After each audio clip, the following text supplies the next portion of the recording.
brought to you almost live from the Dude in the Basement Studios. Why? Because that's where the good stuff is. It's Sips, Suds, and Smokes with your smoking hosts, the good old boys.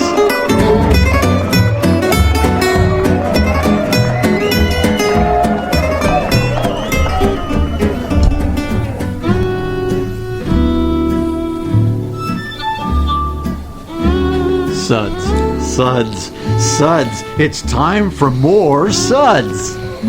It is definitely time for more Suds on this episode where everything good in life is worth discussing. I am one of your hosts here at the table, good old boy Mike, and joining me here at the table is good old boy Dave. Hey, kids. And good old gal Julieanna. Hiya. Good old boy Jason. Howdy, y'all. And good old boy Shea. Hey there. We have definitely a full table to have a great show. Sips, Suds, and Smokes is sponsored by Craft Beer Kings. Craft Beer Kings, the home for all of your beer, wine, and mead needs, home of the Mystery Box. You can get them online, www.craftbeerkings.com. Our Sud segments are all about beer, and definitely more beer. Today's episode is all about laughing at Dave. Isn't that every episode? Plus a flight of beers from Wicked Weed Brewery, based in Asheville, North Carolina, the mecca of craft beer on the east coast of the U.S.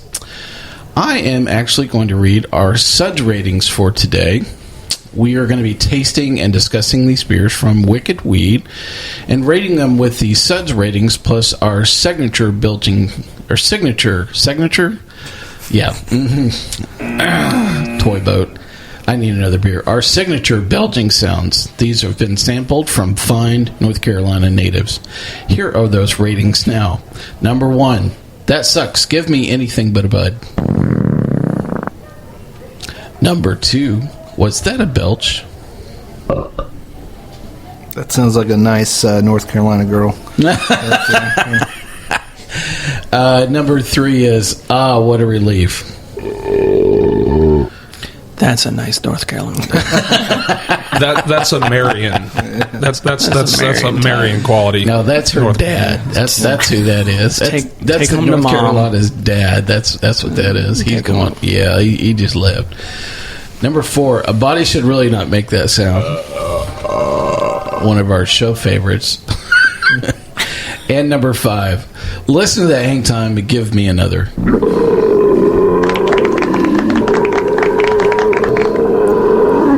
I think I dated her once. Today's show is a Brewery Takeover episode. Are you sure about that, Dave? Did she say yes when you asked her out?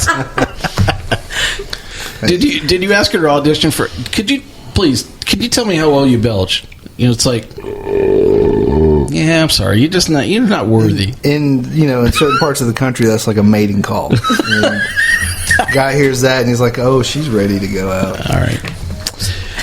Let's see. So today's show is a Brewery Takeover episode. We'll be talking about beer from one brewery today, and that is going to be Wicked Weed. I absolutely can't wait for this show. This has been planned, for a long time, and this is a brewery that I'm really glad we get to not only talk about the beers, but about the brewery itself. So, we always have lots of cool stuff to sample and review, but I could barely hold off drinking all these beers before the show today. It was very, very tough. I kept on looking at them like, I'll just have that one. Instead of all those beers, I'm just going to drink that one today. Nah, I was good. I left these alone so we would have all of them for the show. We're going to have a brief overview of Wicked Weed to talk about today, and then we'll discuss the following beers from Wicked Weed. This is a very small sample of what is available through Wicked Weed, so do not think that this is by any means an exhaustive coverage of beer from them. Here are the beers from Wicked Weed. Serenity, Amorous, Genesis, Take, Bretticent, and Dark Arts are the beers that we're going to go through from Wicked Weed today.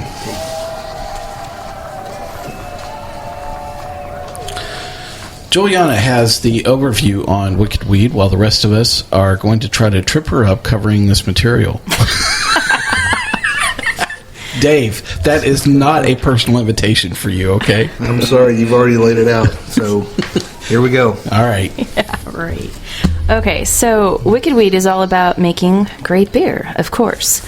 Two families, the Guthys and the Dickinsons, created Wicked Weed out of their passion for full-flavored beer that at the same time was all the rage on the West Coast. So, pretty cool things have happened from early on.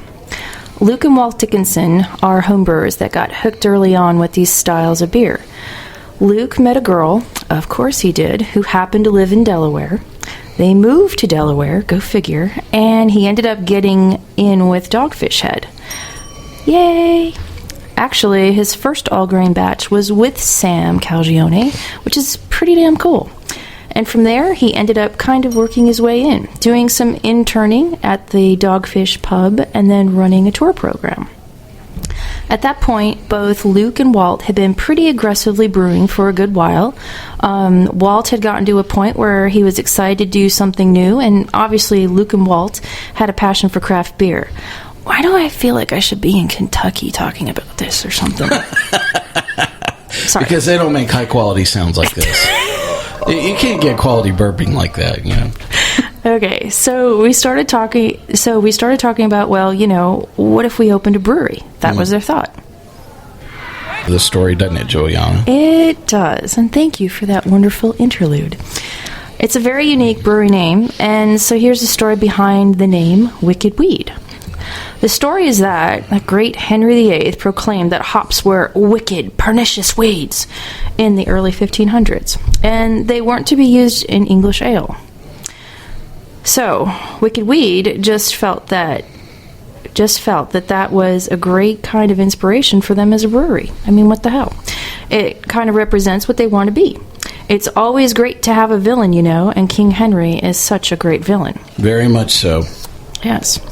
So, Jason, I know you've been to the new Funkatorium. I just love that name and the fact that they probably beat out Brandon Jones to the punch on that phrase. So how was it? Oh, that was outstanding. That was probably one of the highlights of my trip to Asheville recently. We were able to take a tour, which at this point they may be doing that in the future, but they weren't really doing tours of the facility itself. They've got a great old world kind of farmhouse theme tap room there, lots of community tables, great bar area, etc. Quite a few beers on tap, not only their sour and wild and funky beers, but a few of their clean beers, if you want to call them that they bring down from the main location just a few blocks up the road. But currently they've got about 600, a little north of 600 barrels in rotation in the barrel program. They bring down the wort from the main location. They don't ferment or brew at the Funkatorium. They bring all that wort down into some stainless vessels they have on site.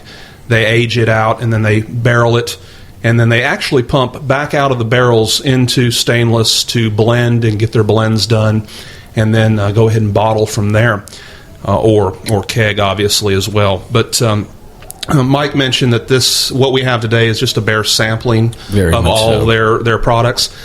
Some of their beers, they're sour or lambic style beers that they do. They're American sour beers.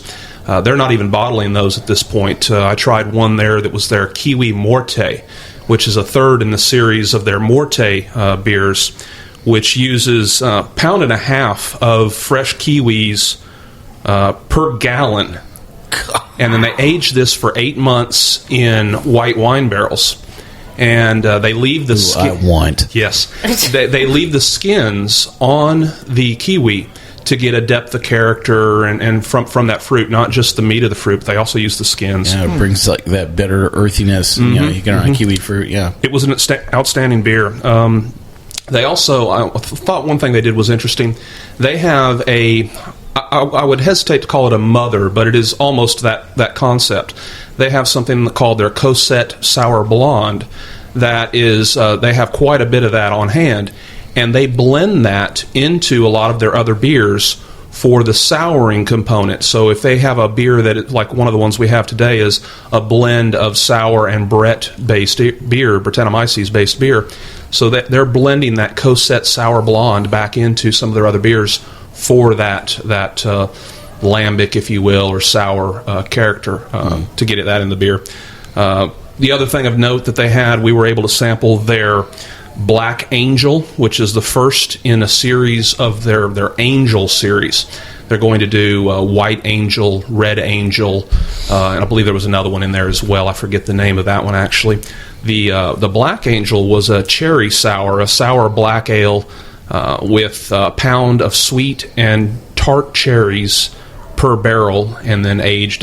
All of their beers, they say, are aged anywhere up to a year or more. 8, 10, 12 months in most cases. So it was a really nice facility. One of the gentlemen there, Jesse, gave us a nice little behind-the-scenes tour, and they just a great feel to the tap room and the pub and the facility itself. Well, Julieanna, Dave, and I were privileged to really spend a firsthand time with Wicked Weed and Abby Dickinson, who is actually the wife of the brewer, at GABF's media luncheon. And the interesting thing about that luncheon is they obviously they serve beer, but the beers that they're serving, it's almost like a prelude to who's going to medal and do well, at the show as well. And so it was really interesting that we actually got to hear Abby talk about the Funkatorium, because it was opening right about that same time last fall. October 10th of last year, actually. And we actually had two the beers from them there at the table, and actually we have two of them right here. It was Genesis and Serendipity, right? Serenity, I'm sorry. Serendipity, Serenity, it's all kumbaya. Hold my hand, Dave. No. So it was really good to kind of get introduced to their beers, but it was another one of those moments that I'm not really super keen on always talking about the story of the brewery, or frankly the brewers, because that's not what you're buying when you go to the store. It's about what's in the bottle at the end of the day. But I will say that they're in that group of brewers that the passion that they have for what they do, it really comes forward in a lot of their products. And I enjoyed hearing from Abby, firsthand. And she wasn't selling it. I mean, there's some people you can tell when they're trying to sell it.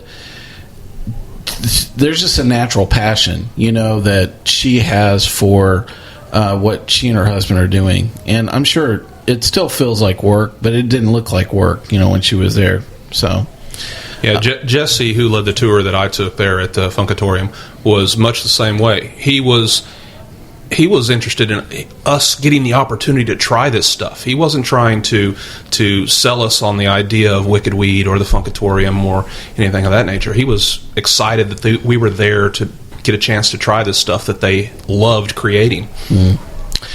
Well, we have a little bit of extra time here, and one of the other topics that I wanted to cover was Shea and I we were talking before the episode, and he asked me, he said, well, so where did you get the Wicked Weed? And it was like 6 different stories, it took to assemble, these beers, because their distribution is really tight, isn't it, Shea? It's very tight. They like to stay where they can control most of it. It's very hands-on. They don't like to expand outside their comfort zone, and it's very, very localized. They don't really expand farther than what they need to. Well, the other thing that catches me is that they distribute most of their bombers in 500 milliliters, and not in traditional 750s. And I had this long conversation with another brewer, and that's fairly in close proximity, and my basic conversation about that was I don't get that. It doesn't make any sense to me, especially for the retailer, because the retailer wants to maximize the amount of revenue that they have for the shelf space, and shelf space is at a premium. Well, the thing is if you're dropping a 500 milliliter bottle as opposed to a 750, then the thing is I'm not going to make as much profit for the same square footage that I have, in that retail space. Then, do you know other brewers that are really going to commit to doing that type of yield management? Well, 750s traditionally don't do well in retail environments. Contrary to popular belief, it's the 12 ounce that rules the shelf. Huh. 750s traditionally, especially in Tennessee. Not for Dave or me. Yeah. Especially in Tennessee, 750s don't do very well at all. When you go to sign somebody, there are several breweries that only do 750s in keg. Out of St. Louis, Second Shift Brewery. They do only large format. So in a market like this, 750s don't do well at all.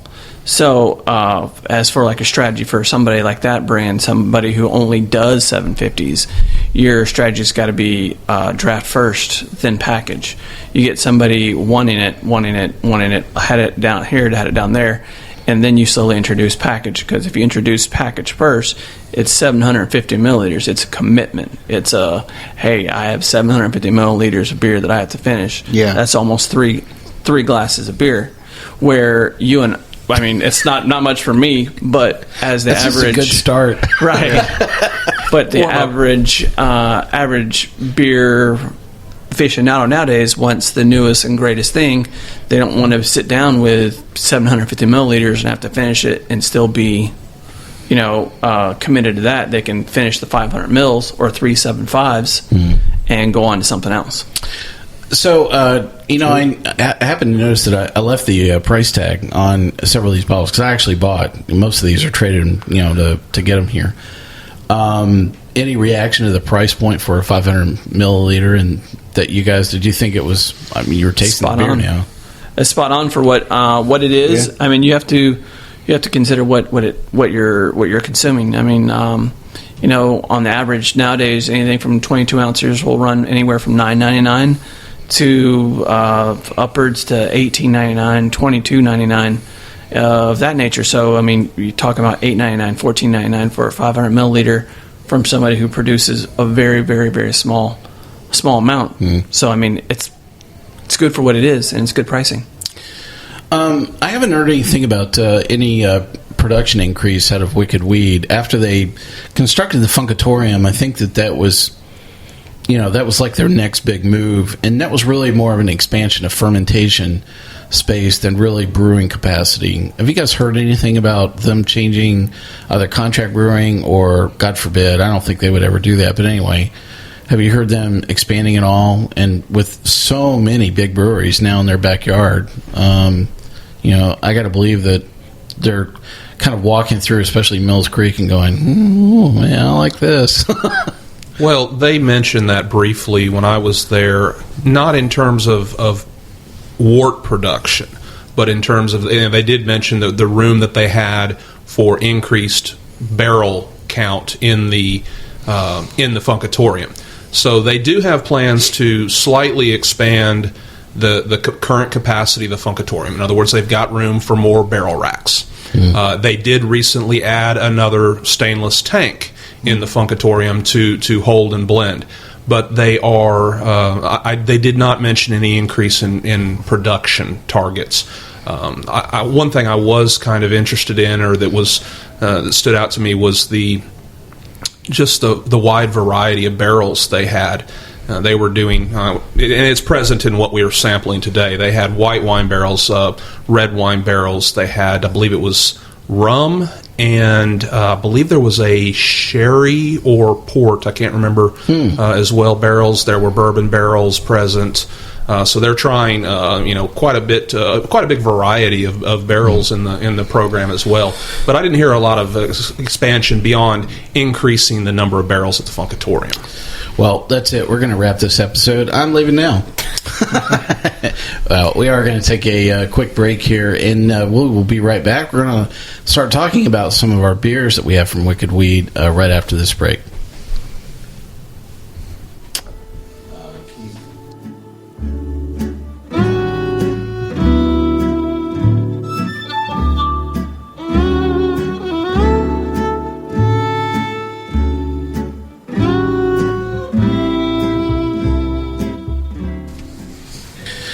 Welcome back to Sips, Suds, and Smokes. I am your host, good old boy Mike. This is a Brewery Takeover edition on Wicked Weed. We have several beers that we're going to be talking about from Wicked Weed today. If you lost track of the list from earlier, let me go through it, the whole list one quick time with you. It's Serenity, Amorous, Genesis, Take, Bretticent, and Dark Arts are the beers we're going to go through from Wicked Weed. So what we've done is we've had a chance to taste all these beers, and what we've done first is we have come up with our top 3, and we are going to go around, talk about our tasting notes around the top 3, and then we're going to go around and talk around one more beer from each of us as well. So you will probably hear about all these beers at some point in time today. So up first, our let's see, you want to go 3 to 1 or 1 to 3? Any choices? Doesn't matter. It doesn't matter. Dave says, get to the part Whatever, where we man. start drinking beer. Just do this. Let's get going. I tell you what, let's go from 3 to 1. How's that?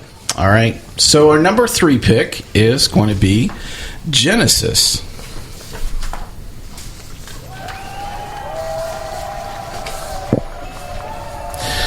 So let me introduce this beer to everybody. Genesis Blonde Sour is has an ABV of 5.6%. Here's the description from the brewery as well. This ale is a 5% ABV in our first venture into barrel and American wild ales. A blonde saison base similar to that of a saison, a blonde saison. Similar to that of saison. It's kind of like redundant. Anyway, I didn't write this. Let's see. It's fermented in our proprietary Wicked Weed strain. After fermentation, we move the beer into Petit Verdot barrels. I like the sound of that. From Rockhouse Vineyards, and added mango, papaya, and guava, where it sat for 6 months. This ale is tart with tropical notes, musty hay, and citrus. The tartness of this sour is moderate, and the dry fruitiness makes this beer a great palate cleanser and pairs well with delicate dishes. Let's see, it is actually 250-pound batches of papaya, mango, and pineapple guava in each of the barrels for 5 to 12 months. So that's a lot of fruit, man. Yeah, it's somewhere north of 20 pounds per barrel. Wow. Of fruit. Nice. So, Shea, what do you think about this beer and your Suds rating? It's a good dry sour. Citrus, it's good domestic sour.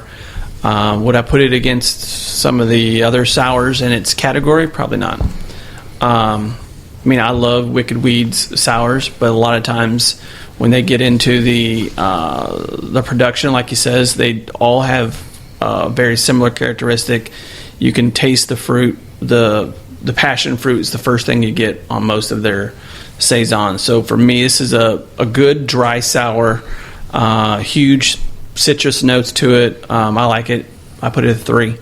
A 3. What a relief. Good old boy Jason, what do you think about Genesis Blonde Sour? I really enjoyed it. I got, in addition to the tropical notes they're very obvious. I mean, you just can't get around the tropical fruit in the nose and the taste. I also got a little bit of peach out of the nose as well.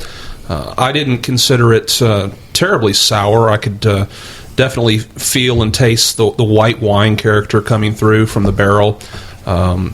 Just solid all-around beer, moderate sourness, moderate funkiness from the Brett. I gave it a 4. 4, how about that? A body should not make that sound. Julieanna, what did you think about Genesis here?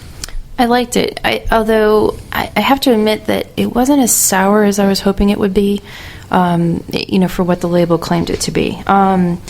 But there was a hint of sweetness in there. I got quite a bit of fruit into it, and very crisp, very, very crisp. Overall, a good beer, and I gave it a 3. 3. What a relief. Dave, what do you think about Genesis Blonde Sour? Well, Mike, they say gentlemen prefer blondes, and I'm nothing if not a gentleman. I've known many blondes. Yeah, some really. I'm sorry. That was So obvious. I'm sorry. I thought this was It's like walking into the buzzer. I thought this was Dave time. Anyways, so I've had a lot of blondes. Some were sour, some weren't. But that's another story for another show. So this one, I'm like everybody else. I got a lot of fruit. I really enjoyed the Christmas that I think the wine barrels brought. And I felt like it finished with like a very nice little bite to it. So they kind of lingered on my palate. I gave it a 4. A 4. A body should not make that sound.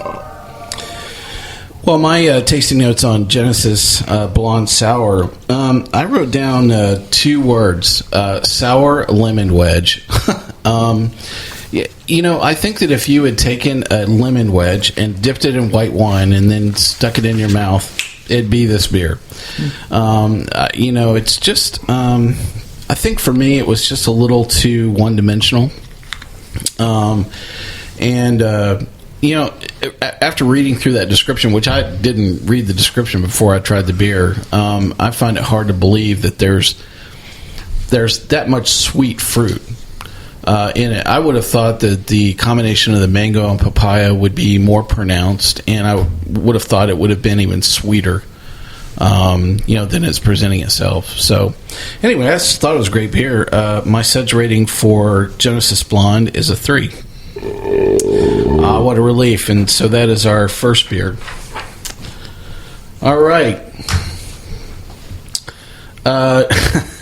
The next beer is going to be our number 2 pick, and it is going to be Amorous is going to be that beer. So let me find that sheet.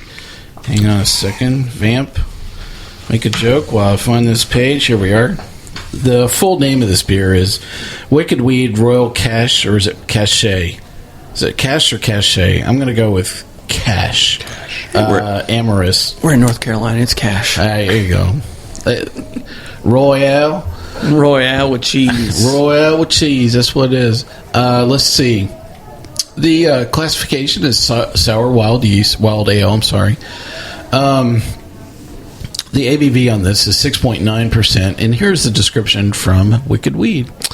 Amorous is defined as being in love and enamored, but no one can doubt that Wicked Weed is in love with sour and hoppy ales. This bottle is a blend of both Brett and sour barrels, dry hopped with a bouquet of American hops to accentuate the tropical and citrusy profile of each base beer. No ale is more Wicked Weed than Amorous. So that is our number 2 pick once again. Shea, what do you think about this beer? Of the dry hop sours that I've had, it's no Cantillon Iris, but if you were to make Cantillon Iris in the U.S. of a dry hop sour, this would be probably about as close as you can get. It's funky, horsehair, horse blanket, dry hop, tropical fruit. I give this, it's plenty of carb to it. I mean, there's plenty of carb.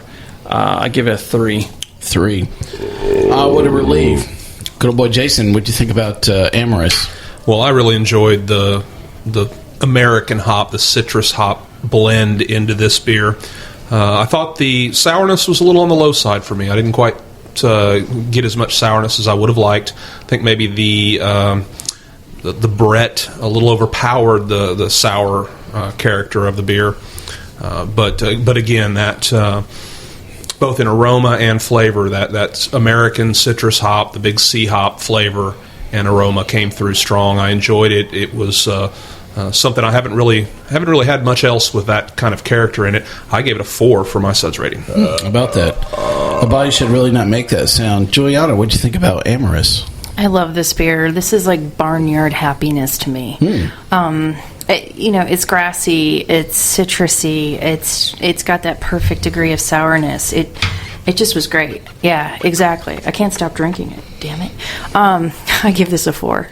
A 4. A body should really not make that sound. Dave, what do you think about Amorous here? Well, Mike. Do tell, Dave. Do tell. No, to me, this was the right blend of funky, sour, citrusy. It was just a very drinkable beer, and as it warmed up while we were waiting to talk about it, I think that that it really came out a lot more. A lot of the characteristics really came out a lot more. So I really enjoyed it, and I gave it a 4. A 4. A body should really not make that sound. My tasting notes here on Royal Cache Amorous are very simple. It is sour with citrus, and I'm rating it a 3. How about that? We get in and out of that one fast. All right, so we're through our first 2 beers. We're down to our number 1 pick.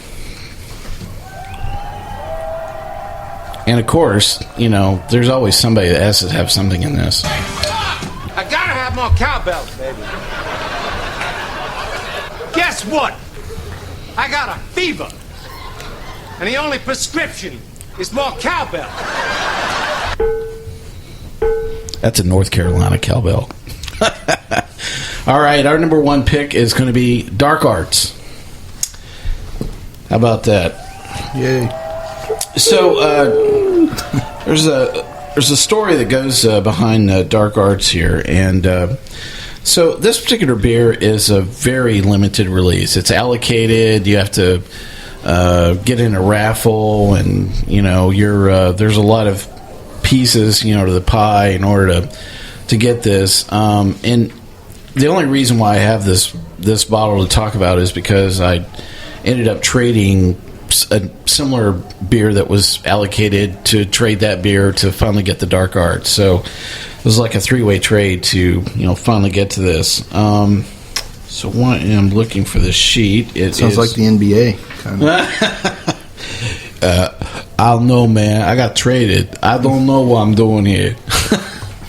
So Dark Arts is also classified as a sour wild ale. I have no idea why, because it is definitely a stout for sure. It's definitely deep and sticky. It is. That's interesting. It is definitely not a sour wild ale. It's an imperial stout. The ABV on this is, any guesses? Well, you guys all have a sheet with me, but if you had guessed, would you have guessed that it would have been that high? No, not at all. 15%. No, it doesn't ABV. taste. It's not. It doesn't taste that. Yeah, big. it's definitely hidden in it. It's a very simple description. It's a bourbon barrel aged imperial stout. Again, this is an allocated beer. It comes out every November. Does that sound right? About right, somewhere in that neighborhood.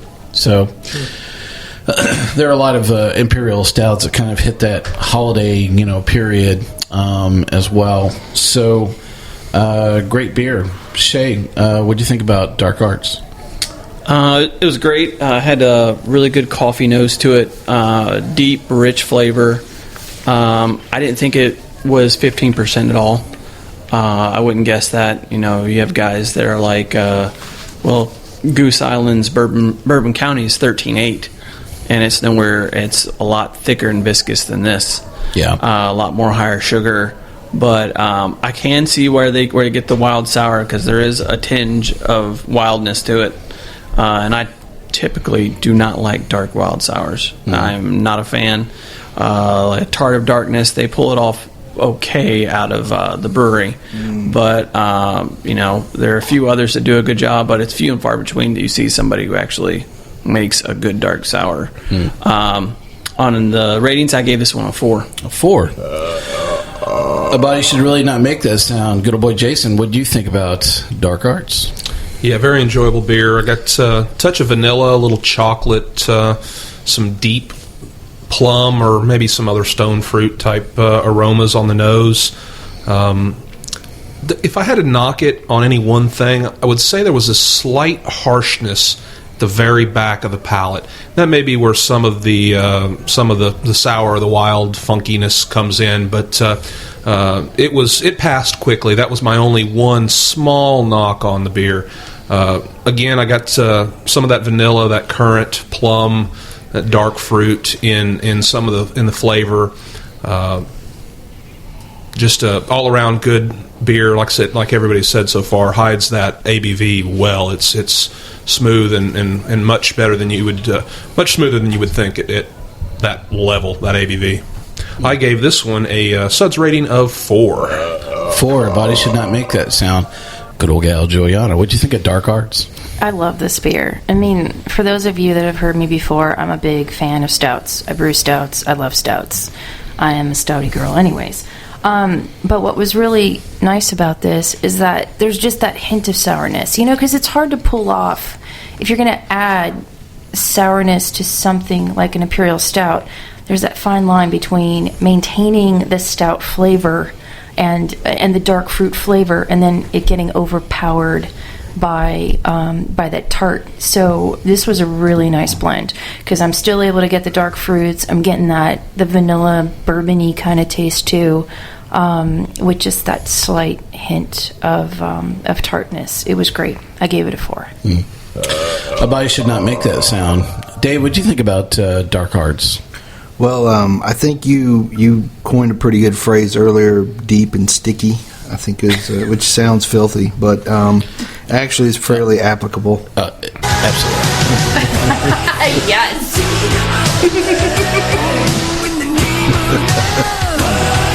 Strippers unite. Sorry, I'd do that just for Shea. Stripper anthem. He'd been waiting on that. He'd been waiting a while. I was looking for the perfect excuse. I think we were all waiting. Yeah. But no, I think everything that the previous folks have said rings pretty true. I think the barrel aging on this really did some nice work to it to soften it, and it does not taste nearly as big as it is. So I gave this beer a 4. A 4. A body should really not make that sound. Again, this was our number 1 pick out of the flight that we have here. My tasting notes on Dark Arts are, I thought it was very bourbon forward. One of the conversations we have about barrel-aged beer, especially things that are bourbon or rum or whatever, is the bourbon, complementing the beer, is the beer complementing the bourbon, in this very delicate balance, and I thought it was a bit off kilter here. I thought the bourbon was a bit too forward with this. It was the first thing I noticed on the nose, and it was the first thing I noticed when I tasted it. So, very interesting comparison, with Bourbon County, because I have to say this is a this is a pretty good clone of some of the Bourbon County beers for sure. And yeah, I don't have the same allocation issues. With that you do with this. So, the other tasting notes that I had around this are it was deep, roasty cocoa nibs, and the one thing that you said, Jason, I really when I went back and tasted it, I'm like, yep, that's definitely plum. You're right, it is. There's a dark fruit overtone to this as well, and definitely plum. I think is probably the dead-on fruit, for this. The one thing I wrote down here is I just don't think it's worth it. With this being allocated and how tough it is to get this, especially after you said it, Shea, that how close this is to the Bourbon County line, I'd say it, but it's just it'd be very tough for me to go back and chase after this again. But my Suds rating for this for Dark Arts is also a 4, so it's a really good beer. Just a little tough for me to say, wow, of all the steps and chess moves I had to make to get this, I don't know if I'm ready up for that again. So, see, I think this one would actually last a lot longer than Bourbon County. Yeah, and probably develop a whole lot nicer than Bourbon County could ever hope to be. Yeah. But is it worth the headache? I mean, it's worth it to whoever wants it. Yeah. If you want it bad enough, you'll go get it. If you don't want it bad enough, you don't have to go get it. So it's all depending on what you want. Yeah, I agree. Well, that covers our top 3 out of this flight. So we are going to take another break here, and then we're going to come back, and we're going to each talk about another beer out of this flight that we enjoyed. So we'll be right back.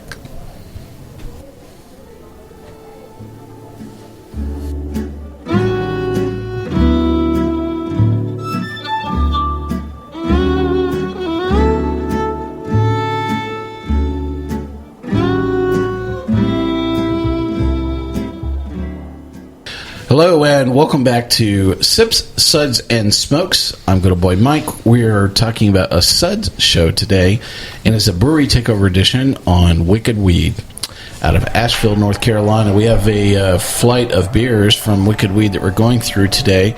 We have gone through our top 3, and now we're going to spend a moment and go around and each talk about one beer that were not in the top 3. So up first is going to be good old boy Shea. The one that I thought was in a really, really nice representation of, a great use of Brett was the Serenity. They did a great job of using the Brett, even though it was a short finish to it, a very dry beer. Huge passion fruit, huge barnyard notes with the Brett coming through. Overall, I thought this one right here it's a great, stable, wild ale. It's not necessarily a all-around sour beer, but I would, if I was going to do a wild farmhouse, this would be it. I gave this one a 3. A 3. What a relief. Also, a really good beer, and definitely something that was really caught my attention on several times. I mean, I remember when we tasted this in Denver. I've had several bottles of it since then, and even tonight. The one thing that caught me with this is there were a few of these that were carved up, and this was one that was pretty carved up. But it was good. It was still very light on the tongue. So, good old boy Jason, what beer do you want to talk about? I was going to talk about actually my least favorite of the flight today, and that was the Wicked Weed Terra Locale Take. This one, this was a gusher for us when we opened this one up today. And I'll give you the description on this one. Take is a New Zealand hopped Brettanomyces saison made with local Riverbend malt house malt, and our house Brett strain.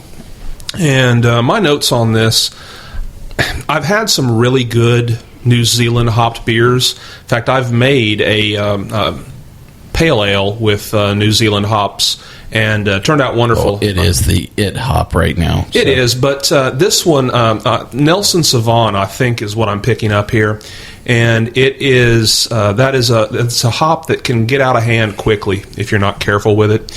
And in this beer, that New Zealand hop character, that Nelson Sauvin, was just a little bit too much for me. It didn't quite blend as well as I would like with the malt and with the saison yeast, the Brett yeast that they used in this beer. I did, however, the one saving grace for me in this beer was the malt character. I did like the malt character in this beer. I thought it stood out just a little bit more than a few of the other examples. I could still taste a little, almost like biscuity character in the malt. So on this one, I was struggling. I wanted to give it a 2, but it's really better than that. So I'm going to give it a 3. Oh, okay. What a relief. So the question I have for you is, do you think that the American palate has become homogenized, or I would say almost homogenized to the point where we're really focused on, like those 5 big, hop varieties that are present, here in the States? Because these New Zealand hops definitely are vastly different than what we have seen traditionally, in a lot of beers. I remember the first time I had something that was really, had the New Zealand hops all over it was, I want to say it was Schlafly. They were really playing around with it. Mm-hmm. And, It's Tasmanian hop. Is that the Tasmanian you had? Yeah, that's it, yeah. And I remember walking away from that tasting going, I'm not really quite sure whether I like it. It's so vastly different. I don't know. I think with American hopheads, that may be the case. Me personally, I have lost a lot of my taste for hops in the bigger hop beers. In fact, I cannot handle drinking too many large IPAs or even Imperial IPAs these days. Something about the hop character just doesn't set well with me anymore. So I've become a little bit more of a malt head these days. And So I think in terms of hopheads, yes, the American palate may be a little, too focused on the Citra, the Centennial, the Cascade, the Sea hops, if you will. The English, the German hops are vastly different. The New Zealand hops are vastly different. I prefer a lot of the milder, gentler continental European hops over the big American hops. Although I'm still, I still love Citra. It's hard for me to turn down a Citra beer. Well, I think if they beechwood aged New Zealand hops. Wow. Anyway, I'm sorry, I couldn't resist. Julieanna, what beer did you want to talk about? I think the last in the series of what we had today is the Bretticent, which the description says this traditional saison is brewed using North Carolina grown barley, wheat, and rye from Riverbend Malt House, and is open fermented. The beer is unfinished with Brett and bottled. I wanted to like this, but I just kept having some weird flavor issues with it. It's light and it's funky, and I got this weird spicy tangerine-y thing going on, which I just thought was a little odd. I struggled with the number, but I eventually came up with the 3 because it's a light flavor, I guess. I don't know, I just wasn't wowed. Very interesting. I have like a total, I wrote down this is the perfect Brett. And I just love this beer. I've had it a lot. I probably have easily had 15 bottles of this. And it's just something I love going back to.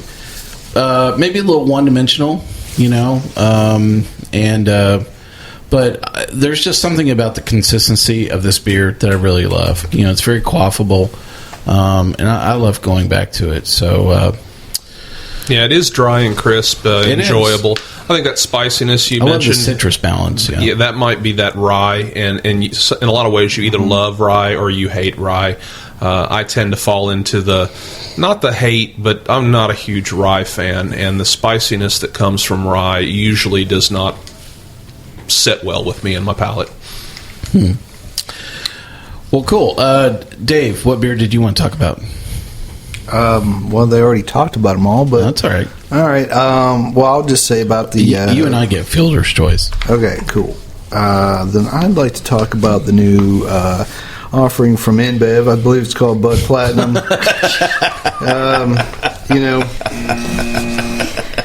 Okay, no.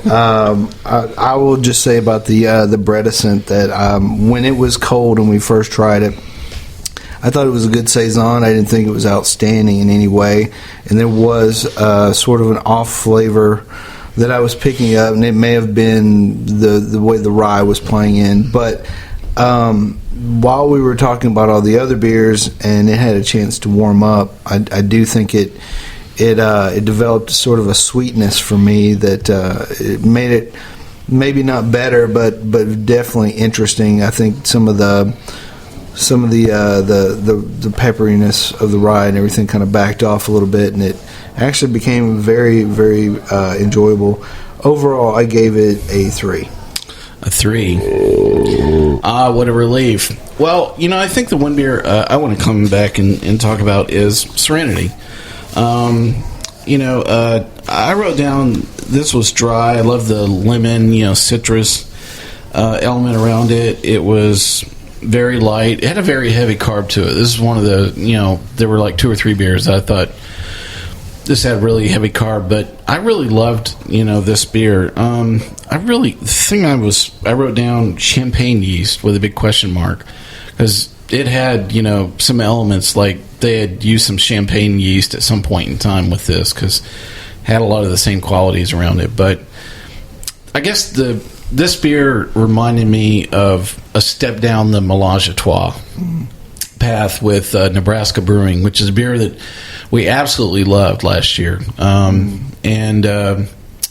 we pick that as our beer of the year? We might have. Anyway, I'd love to have about another 10 bottles of it. I know that for sure. It's just a great beer. And the thing is that beer is it's aged in a white wine barrel, and it's just something that it presents itself very well, and I really loved it. My Suds rating for Serenity is a 4.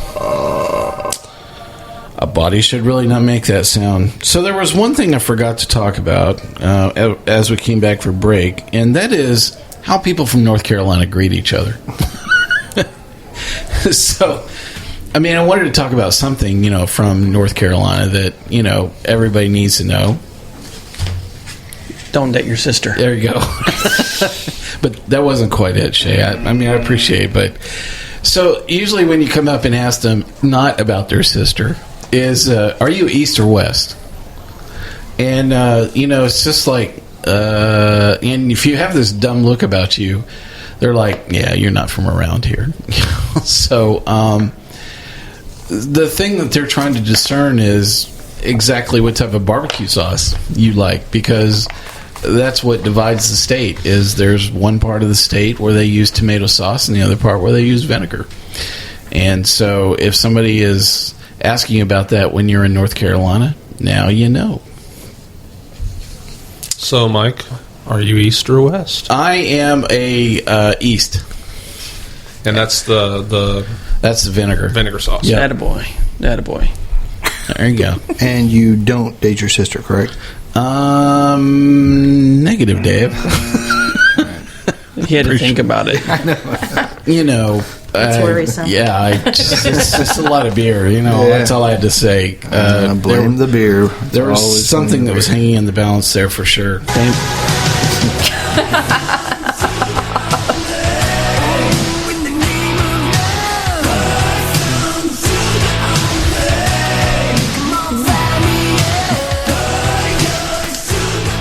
Could be the state theme song for North Carolina. Family tree goes straight up. It's like a bamboo shoot. What a great day with lots of great beer and really great friends. And it's just been a great episode talking about Wicked Weed. We have some other shows planned to talk about Wicked Weed in the near future as well. So if you've enjoyed our discussion about this brewery takeover on Wicked Weed, keep your eye out. We have some other things planned for Wicked Weed in this season as well. So we'll have a lot of fun with that. Well, let's wrap up our show for today. Thanks to all of our listeners here at Sips, Suds, and Smokes. You can catch all of our episodes online on iTunes, SoundCloud, TuneIn, Stitcher, YouTube's Basement, right? Toy Boat. YouTube, Uncle John's Basement, and Spreaker, our native media host. Our terrestrial radio stations are questioning every single day, going, wait a second, am I east? Am I west? Did I flunk that test? Hang on a second. Listen, send them some decent barbecue sauce and wrap it around a bottle of Serenity, and let them know that you'd like to hear this show on that favorite radio station. Send them a note. Copy us as well. You can reach us online anytime at info@sipssudsandsmokes.com. If you'd like to reach Dave, how can they reach you? Send email and beer to leavetheccorkin@sipssudsandsmokes.com. Our daily tasting notes flow out on Twitter every day. Our handle is @SipSudSmoke. Our Facebook page is always buzzing with lots of news.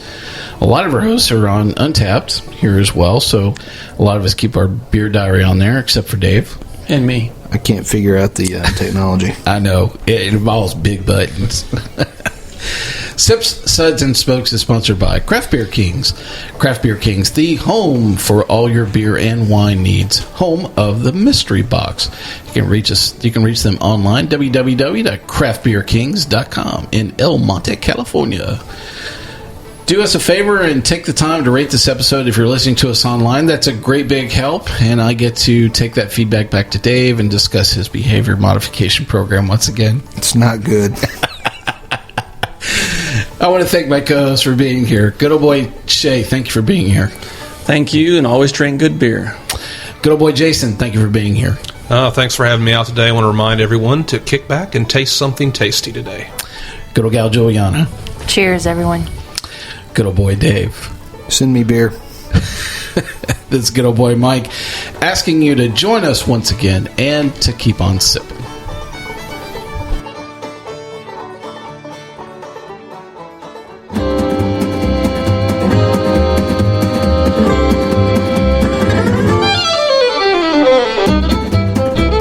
This has been a One Tan Hand production of Sips, Suds, and Smokes, a program devoted to the appreciation of some of the finer slices of life. From the Dude in the Basement Studios, your hosts, the Good Old Boys, will see you all next time.